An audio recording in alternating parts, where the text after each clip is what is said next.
Bismillahirrahmanirrahim. Assalamu alaikum. Welcome to Newsroom. I'm your host, Khalid. But today is Monday, the 27th of September, 2021. And these are the stories that we will be discussing in detail during the course of our show. Our first story or segment concerns the United States that has allowed humanitarian assistance as the Quad, of which includes Pakistan, Russia, and the United States as well, has reached an understanding as far as the Afghan Taliban is concerned. We know the protest that has also happened in Afghanistan as far as the economic situation in the country is concerned, and now finally there is a reaction as far as the United States or the Quad is concerned.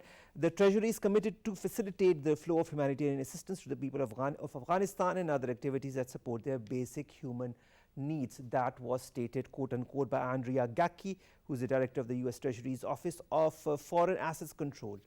And now let's see how that bodes and how long it takes for aid to finally enter Afghanistan. This is going to be our first segment. Our second story, ladies and gentlemen, concerns the Indian state terrorism in Pakistan and South Asia as well. The dossier that was presented earlier this month as well that detailed what kind of activities India has been involved in as far as its nefarious activities to destabilize Pakistan internally and externally is concerned. Also, we'll talk about Pakistani diplomat Saima Salim, who spoke on Kashmir at the United Nations in New York following, of course, the historic speech by our Premier Imran Khan that happened through, of course, a virtual forum.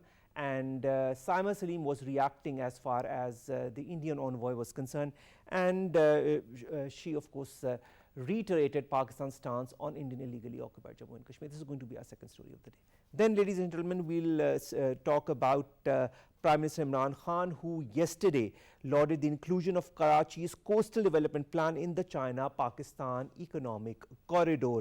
And he said that the move is going to bring the city at par with the developed port cities of the world. Of course, this is a very huge initiative as far as Karachi is concerned, and of course, the inclusion in CPEC also bodes very well for the future of this port city. And then, ladies and gentlemen, we'll talk about the nationwide strikes by the farmers in India a year after the farm laws were enacted. Of course, the farmers are not on the same plane as the Indian government as far as these laws are concerned, which they say are against their rights.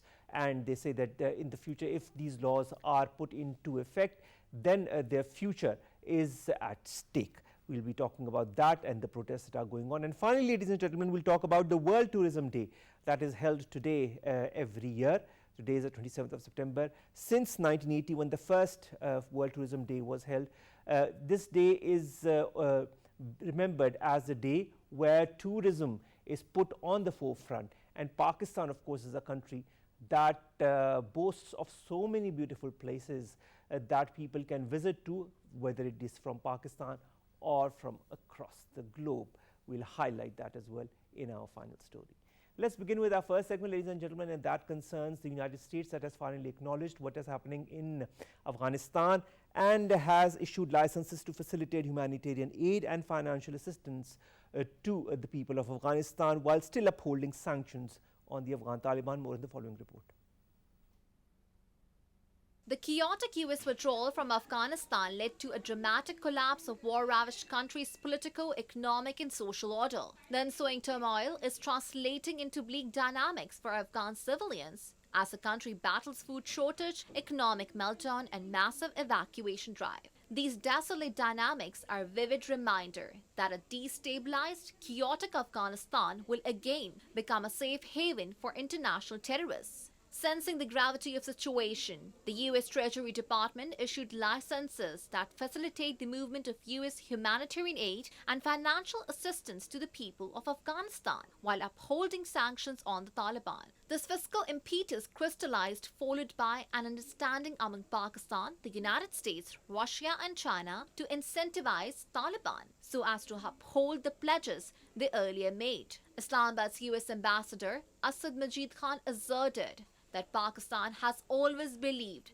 that the Quad provides an effective platform for sustainable peace in Afghanistan. The crushing US sanctions have been taking the toll on Afghan civilians, raising concerns of humanitarian disaster by international organizations. Andrea Gaki, director of the US Treasury's Office of Foreign Assets Control, noted that Treasury is committed to facilitating the flow of humanitarian assistance to the people of Afghanistan and other activities that support their basic human needs. Pakistan has vociferously advocated to stand with Afghan people in this most taxing time, as neglecting human misery now will have serious repercussions, not just for the neighbors of Afghanistan, but everywhere. Premier Imran Khan, at his UN General Assembly address, touched Afghan quandary comprehensively, as he noted that this is a critical time for Afghanistan. Humanitarian assistance has to be given there immediately. Earlier, UN Secretary General Antonio Guterres cautioned that Afghanistan is on the verge of a dramatic humanitarian disaster and stressed to engage with the Taliban in order to help the country's people. To talk more about this, we've been joined by Kashoon Leeza, who is an advocacy specialist at IPRI. Thank you very much, Kashoon, to have joined us. Kashoon, there are different aspects to the current situation in Afghanistan. Let's begin with the very first and very evident that I highlighted in my first segment, and that is the US Treasury that has issued licenses to facilitate humanitarian aid to Afghanistan while still upholding sanctions on the Afghan Taliban. What's going to happen as far as aid to Afghanistan is concerned, and B, do you see any levy as far as the sanctions on Afghanistan is concerned? Thank you for having me over. And yes, it is a welcome move that the US Treasury Department accommodated the humanitarian aid for Afghanistan by relieving the sanctions, financial sanctions on Taliban. This helps in a number of ways for the Afghan people. One is that the 75% of the civilian budget of Afghan government was dependent on aid by the United States and by other international organizations. And once the Taliban took over in August last month, US basically froze the assets, and the 9 billion asset which was in the Afghan basically the Afghan National Reserve was frozen. It's not only that, it's also the IMF, it's also the World Bank that have still, stopped the aid that had been of course highlighted for Afghanistan. Do you feel this kind of loosening up of the US as far as Afghanistan and the Afghan Taliban government is concerned might also lead to these organizations opening up the money that was meant for Afghanistan?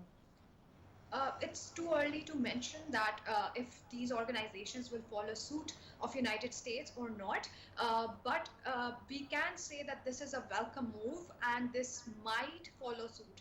Again, it would be too early to suggest, but again, going back to my point that it is a welcome move. Why? Because we saw almost an economic collapse in Afghanistan. The scenes that were coming out from the Afghan streets, people were putting out their belongings on the Afghan streets in order to, just bring food on their table. So that were tragic scenes. So just the fact that the United States have allowed these organizations to actually, facilitate some sort of humanitarian aid towards Afghanistan, towards Afghan people is an excellent welcome move. Because that also helps somehow curtail the influx of the refugees which was coming towards Pakistan.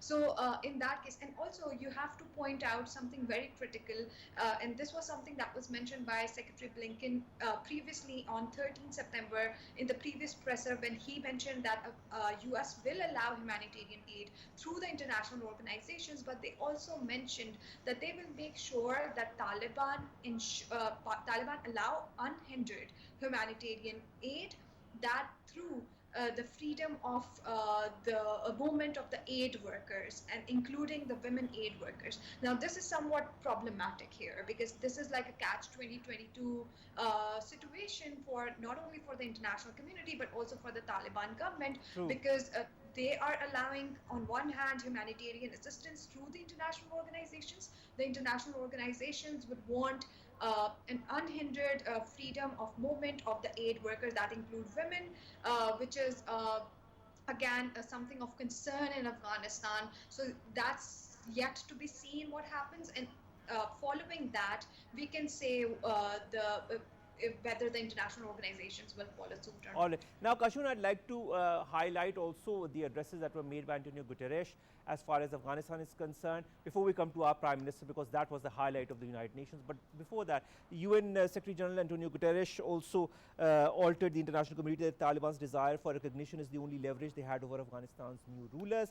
Then, of course, there is the UNICEF's Executive Director Henrietta Fore, who warned that nearly 10 million girls and boys in Afghanistan depend on humanitarian assistance just to survive. This is just an extension of what we've been talking about as far as the humanitarian or economic aid for the people of Afghanistan is concerned.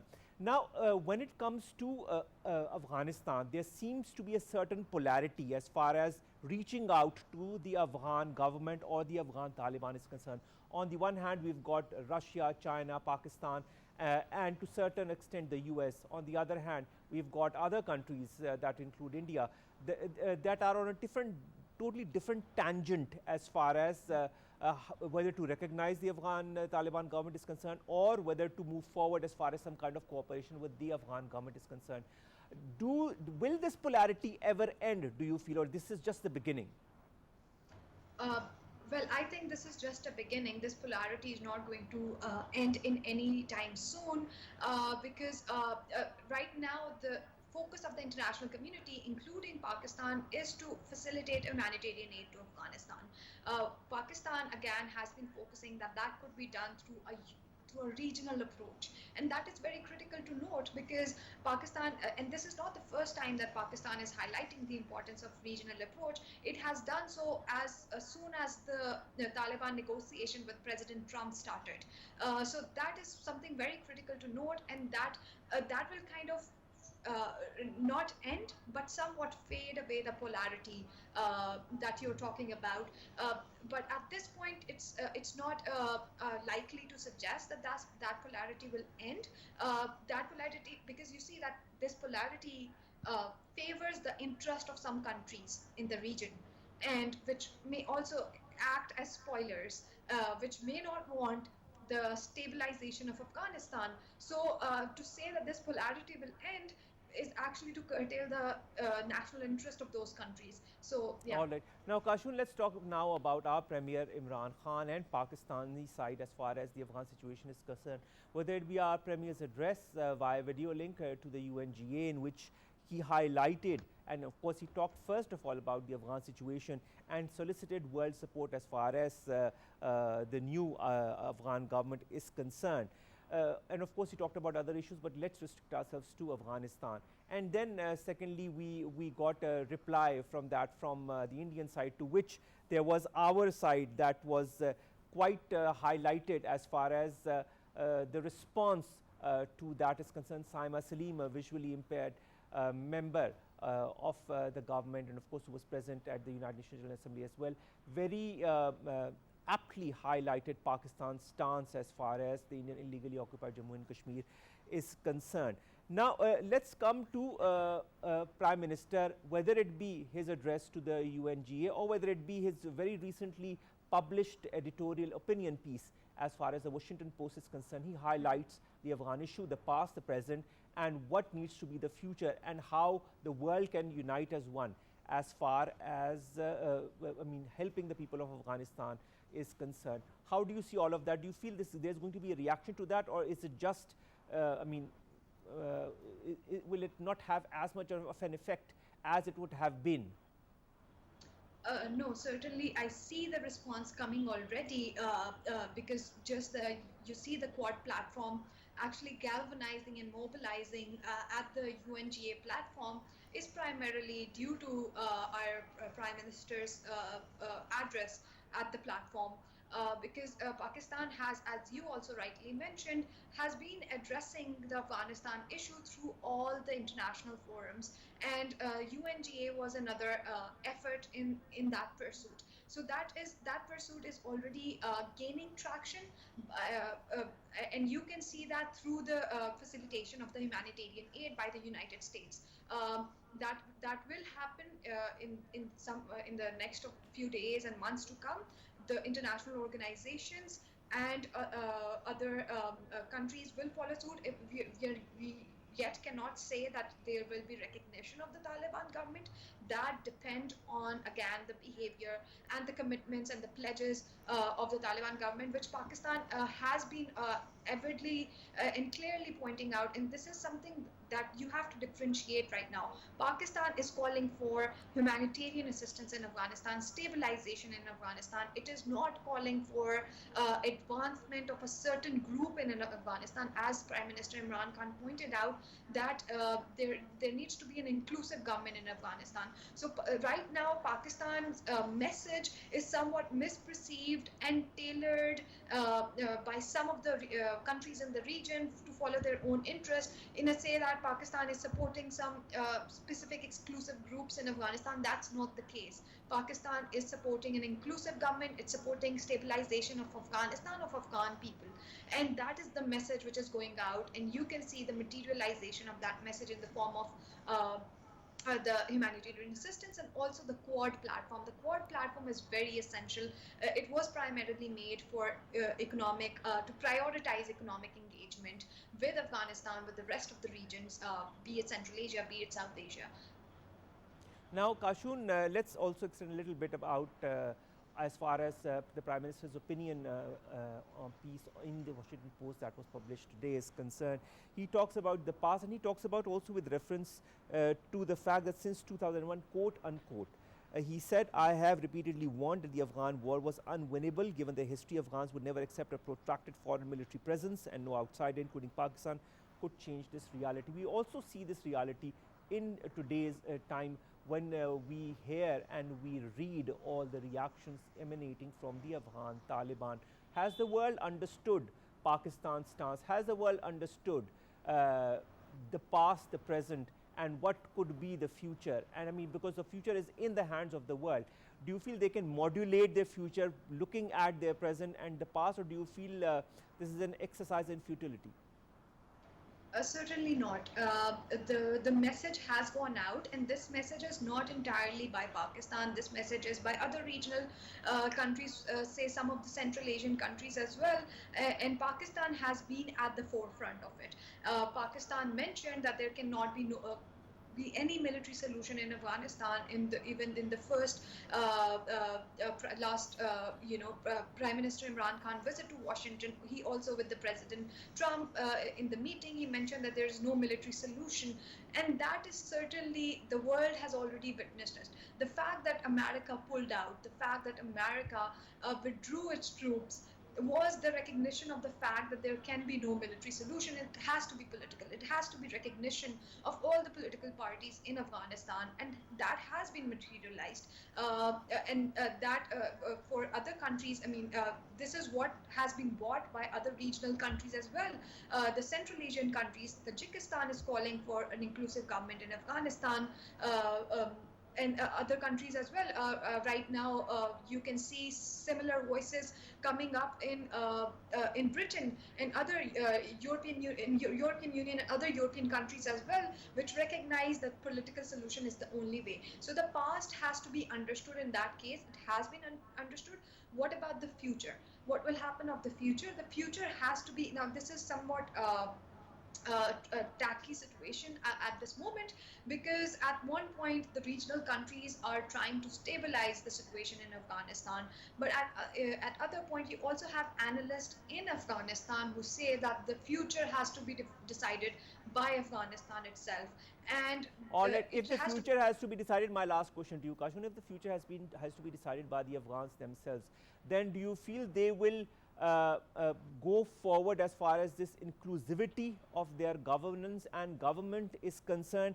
And as our Prime Minister also says in his opinion piece, he is convinced that the right thing for the world now is to engage with the new Afghan government to ensure peace and stability. Do you feel these two things can happen, and can happen sooner than later? That's a very tricky question. At this point, we also had reports coming up which suggested that there is some division in the Taliban. So so whether this inclusivity will happen or not, it's yet to be seen. However, there are some efforts that have been made by the regional countries to ensure inclusivity. Already, you see three non-Pashtun members in the already caretaker Taliban government. What will come up in the new government after the interim government is yet to be seen. However, peace is again possible if you engage with the Taliban. Given that if the sanctions are levied and through it you keep engagement with the Taliban. All right, let's hope that the engagement, this kind of slightly loosening up of the attitude of the US as far as giving humanitarian aid to Afghanistan, but not loosening up on the sanctions, might lead to other factions also coming forward and engaging with the Afghan Taliban and the Afghan government. And I really hope also that there is more of inclusivity in the Afghan government as they have promised in the very beginning. Thank you very much, Kashoon. Leeza, advocacy specialist from IPRI, talking to us about the latest situation emanating from Afghanistan. Little bright light, of course, at the end of the tunnel that shows that humanitarian aid might be coming very soon to Afghanistan. Let's hope that also leads to other incentives for Afghanistan and the Afghan people, and of course cooperation with the new Afghan government. Let's go to our second segment, ladies and gentlemen, that concerns Indian sponsored terrorism in Pakistan and South Asia. You know that the dossier was presented by 3 of our ministers earlier this month on the human rights abuses in Indian illegally occupied Jammu and Kashmir. Not only that, but also there are so many other atrocities that India is involved indirectly and indirectly in Pakistan and inside of its own country as well. More in the following report. The proliferation of Hindutva doctrine in BJP's India has rendered the self-styled democracy world's most dangerous place for ethnic and religious minorities. The gory dynamics of saffron terrorism unfolded in Indian illegally occupied Jammu and Kashmir, where cold-blooded Indian regime is perpetrating egregious abuses of human rights with impunity. Pakistan, as responsible regional actor, has highlighted Kashmir dispute at all international forums to bring global attention towards a simmering humanitarian catastrophe in beleaguered occupied Valley. Lending unwavering support to Kashmiri brethren, Pakistan intermittently presented incriminating evidence of flagrant war crimes perpetrated by Indian Army in 21st century concentration camps in Indian illegally occupied Jammu and Kashmir. Exposing the cruel face of autocratic Indian regime, Pakistan at an ongoing UNGA session made convincing case to hold India accountable for its imperial atrocities. Premier Imran Khan at UNGA's speech underscored that the worst and most pervasive form of Islamophobia now rules India, and Islamabad has already unveiled a detailed dossier on gross and systematic violations of human rights by the Indian security forces in the region. Foreign Minister Shah Mahmood Qureshi held comprehensive talks with UN Secretary General Antonio Guterres that focused on protracted Kashmir imbroglio. Foreign Minister Qureshi presented a comprehensive dossier to the Secretary General detailing serious, systematic and widespread human rights violations, war crimes, crimes against humanity and genocide perpetrated by the Indian occupying forces in Indian illegally occupied Jammu and Kashmir. Pakistan has robustly lobbied at UNGA to facilitate resolution of the Kashmir dispute in accordance with the UN Charter and Security Council resolutions, the withdrawal of illegal and unilateral measures of August 5, 2019, and the right of Kashmiris to self-determination. And to talk more about that, we've been joined by Hamza Ameer, who's a leading journalist. Hamza, thank you very much to have joined us. Hamza, the situation in Indian illegally occupied Jammu and Kashmir, the dossier that Pakistan has presented, and of course the stance that our Prime Minister again took at the United Nations General Assembly as far as the resolution of the Kashmir issue is concerned. Do you feel all this combined might prove to be a game changer, or do you feel this is status quo? Well, firstly, thank you so much, Omar, for having me on the show. Welcome. I would say that Pakistan's efforts towards diplomacy continue to show its very strong presence when it comes to the issue of Jammu and Kashmir, and it's building its case against Indian atrocities that are continuing in the state of illegally occupied Jammu and Kashmir. But what I feel is that with Pakistan's efforts, which is now being presented in the form of a dossier to the rest of the world at the global platform, need to see some echoing like-minded voices coming from the rest of the state as well. Because this is high time that the world realizes, as our Prime Minister also said, that the world's silence is beyond understanding on why would they be silent on such Hamza, I'd like to broadly quote, you widespread. talked about the world silence as far as Kashmir issue is concerned. Let me quote what the Prime Minister said at the United Nations General Assembly. He said, it is unfortunate, very unfortunate, that the world's approach to violations of human rights lacks even-handedness and even is selective. He goes on to say geopolitical considerations or corporate interests, commercial interests, often compel major powers to overlook the transgressions of their affiliated countries. I think that says a lot, doesn't it?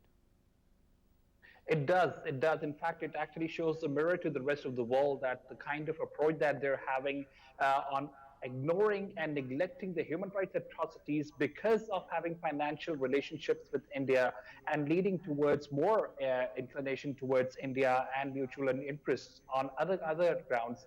It does not justify the fact that they can actually ignore the human rights situation in Jammu and Kashmir. But that is something that, again, as I said, it might not be a very major game changer at the moment, but yes, it definitely adds on to Pakistan's ongoing efforts to create international awareness and continue to do so despite the ignorance that it witnesses every single time it goes on to the UN or any other country. Yet Pakistan continues to do so. So it goes on to show that Pakistan will not stop, as it says, to address this matter as much as possible at the global stage whenever it is required. Now let's talk again of United Nations General Assembly, because I was really quite proud of the fact that responding to Sneha Dubey, you must have heard India's first secretary at the United Nations General Assembly, and how she tried to put Pakistan down through her comments following the address of the Premier. And then we had Saima Salim, who's a visually impaired member who also from the Pakistani side and was at the United Nations General Assembly, and then responded, and I'll quote unquote, India remains in occupation of an internationally recognized disputed territory whose final disposition needs to be decided in accordance with a democratic principle of a free and impartial plebiscite under UN auspices as provided for under numerous resolutions of the Security Council. Nothing new there, nothing that the world does not know or the world powers do not know, but nothing is happening. So many resolutions in the United Nations General Assembly, so many times that the United Nations has gotten together as far as Kashmir is concerned. No solution.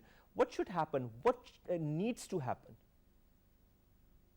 Well, I think that United Nations needs to be as serious on the situation of the Indian illegally occupied Jammu and Kashmir as it is on the situation in Afghanistan. It has had special meetings on Afghanistan. It has actually called on the world to engage with the Taliban, even though they are not ready to recognize them. I think this is the kind of approach that is required from the global powers, from the United Nations platform, that going forward, the issue of human rights cannot be ignored.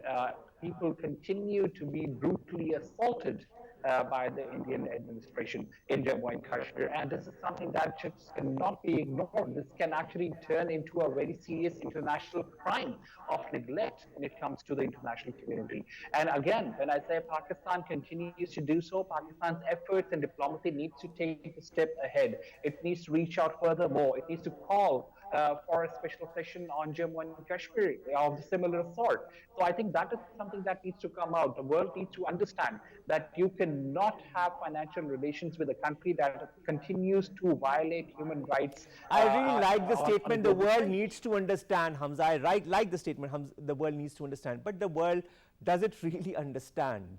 I mean, does it really understand what is happening? I mean, it needs to understand. It is, quite intelligent enough to understand, but it still does not understand. I mean, where do we go forward from there? Well, Omar, I tell you what, just recently there has been a nuclear submarine deal between US, United Kingdom, yes, and Australia. Yes. And they have actually revealed that and said in the statement that its extension going forward is going to be towards India. So when the world actually is on an arms sale race, I think, and India happens to be a much more important ally to the West when it comes to the arms sale race.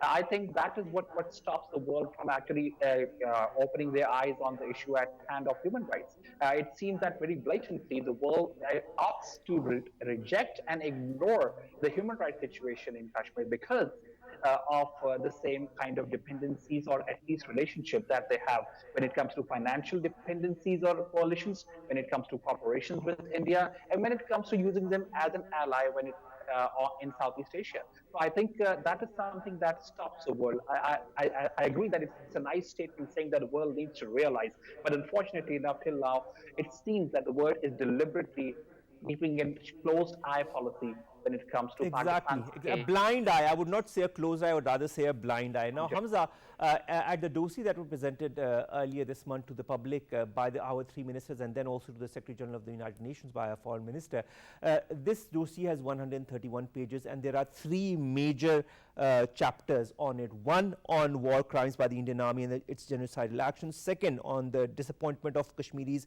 and how a local resistance movement is being born despite the propaganda of everything being normal. And the third chapter on the United Nations Security Council resolutions, international laws and the humanitarian laws that have been violated through efforts to bring about a demographic change in the valley. It's a very comprehensive dossier that has been presented by Pakistan and it's based on facts and figures. Do you feel the world will read it? Do you feel the UN will read it? The US will read it? And if they do, will they react to it? Well, 130 pages is a lot of pages for the world to actually take the time out and read through the kind of responses that we've seen in the past. I don't think the world is going to pay too much of heed to it. But even if they do, I think if any country, even for once, reads through the whole document and that is irrefutable evidence, then definitely those voices should be heard on the global platforms by other countries as well. That would justify our effort when it comes to reaching out to the global community. But for now, I think the kind of dependency, the kind of financial relationships that the world is trying to maintain, or at least working towards maintaining with India going forward, they would definitely offer ignorance to the matter. All right. Now, Foreign Minister Shah Mahmood Qureshi Sahab also, when he presented the dossier the first time earlier this month, asked for five important points to be implemented following the presentation of the dossier. He said India needs to stop the human rights violations of Kashmiris, A. B. Action needs to be taken against the perpetrators that have been highlighted in the dossier, and there is a whole detail of that. 3. There needs to be an end to demographic change in the held valley. 4th, an end to the military and digital siege in the valley. 5th, release of all political prisoners that are being held from that valley. Will that happen?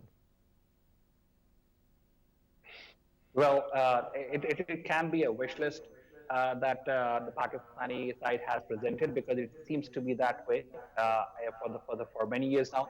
I don't think that seems to be happening. Indian side is not ready to even agree to the fact that this is an international dispute between two countries, a recognized dispute. They say it is an internal matter. So I don't think abrogation of Article 5 and Article 370 and 35 are going to be reversed. The kind of condition that Pakistan has put forward. And because India is not feeling the heat and pressure from the rest of the global community, I don't think going forward we might not see this happening in the coming days at least. All right. And I mean, I'd like to also understand India's perspective on all of this. Why is there such a lot of anti-Pakistan sentiment in India? And why is there such a lot of anti-Muslim sentiment in India? I can understand the RSS or the BJP perspective on it, but now it has flamed into something that very soon will go out of control. Doesn't the world realize that? Well, I think the world, at the moment, has taken the India-Pakistan conflict and the Hindu-Muslim conflict, or even the discriminatory actions of India against Muslims in India, somewhat to an extent of limited to Pakistan and India only. That is why voices, even when they are raised, they end in a blink of an eye.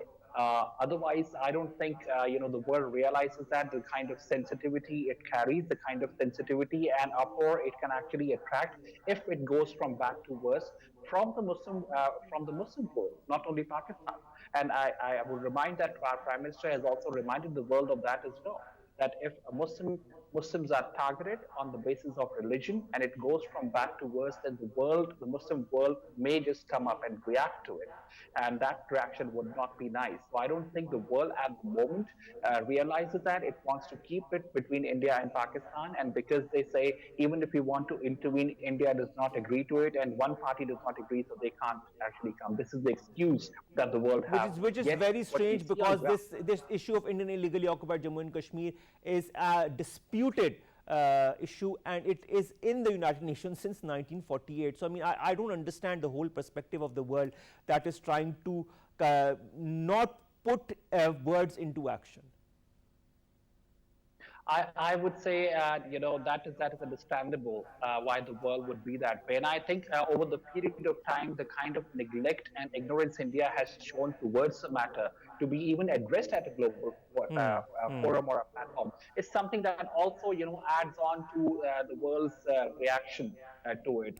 I would say that, talking to foreigners when I happen to speak to them, they always say this off the record that, it seems that India and Pakistan are the only, competitors or fighters against each other. Other than that, no other country seems to be very worried about this ongoing conflict. That is why it stays bilateral and it remains a controversy. Exactly, and that is what Hamza needs to change, and change very soon before things go out of hand. Thank you very much, Hamza Ameer, leading journalist, talking to us about the dossier that was presented to the United Nations Secretary General, and before that to the media in Pakistan as well, as far as the Indian atrocities in Indian illegally occupied Jammu and Kashmir is concerned. Also, we've presented different dossiers in the past as well, as far as India's implication externally and internally in Pakistan and in the region, and destabilizing the region, especially Pakistan, is concerned. Let's go to our third segment, ladies and gentlemen, and that concerns Prime Minister Imran Khan, who's welcomed the inclusion of the Karachi Coastal Uplift Plan as part of the China-Pakistan Economic Corridor project. He called the initiative a game changer. He also said that the coastal development project is going to clean up marine habitat for fishermen and develop 20,000, and I repeat 20,000 low-income housing units, beside presenting opportunities for investors. And of course, this is a very important project as far as Karachi is concerned, and now it has kind of bound itself with the China-Pakistan Economic Corridor.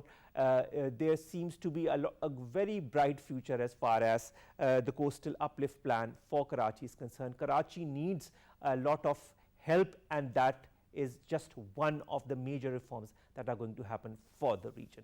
Let's go to our next story, ladies and gentlemen, and that concerns a nationwide strike by the farmers as far as India is concerned. We've talked about it various times. This started more or less a year back, when the farmers in India who were not happy with the reforms that were being brought forward by the Indian government started to hold protests, and then those protests became bigger and bigger, and then came the reaction from the Indian government that did not validate any part of these protests. In fact, they called the protesters who were protesting there by different names that even included them being not part of India, or other such superlatives that I don't want to go into.